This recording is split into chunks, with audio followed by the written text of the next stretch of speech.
Pošto smo 2 godine bez studija, ne dešava se ništa, ali radovi se dovode kraju, to jest studio Štek se polako završava, tako da Bože zdravlja do kraja godine, a možda i za 3 meseca, na primer, bi trebalo da počne ponovo da radi, tako da ćemo nastaviti rad na drugom albumu VTO-a, 2007. izašao Nema nazad i dugo očekivani drugi album bi trebalo da bude veoma brzo. Čim se otvori studio, nastavit ćemo da smo stali.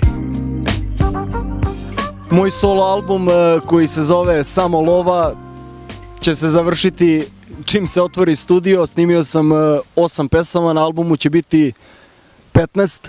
Tako da čim se otvori Štek, nastavljam sa radovima i verujem da će to biti veoma brzo gotovo, pošto su svi tekstovi napisani, fali možda još neka matrica, ali veoma brzo.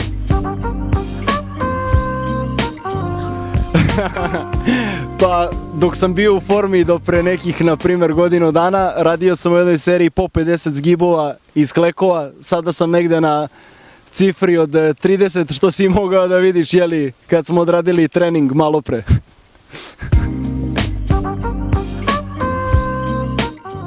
Pa trenutno slušam Vini Peza, Jedi Mind Tricks i La Coca Nostra.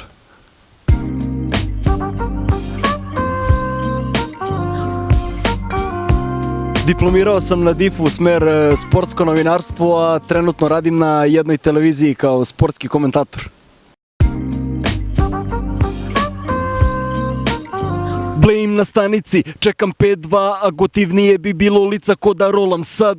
Kasnim u najavi u fon, pišem rime, nemam puno vremena, al moram sve da stignem. Razmišljam o parama, čim otvorim oči ne razbacujem se kao majmun, već pametno trošim. Ja bi, brate, voleo da bogat sam se rodio, da imam sve na gotovo. Živim iznad prosečnog, priča je drugačija, mene beton je podigo, prošao sva sranja, svestan da sam grešio zbog svega toga. Sada sam još jači, ne vraćam se nazad, idem putem pravim, ovo ne radim za pare, samo za prave drugare, poštovanje nema cenu, taj fazon care. Izdao sam album, ali prijatelje nikad, to braća cene, ne treba im sertifikat.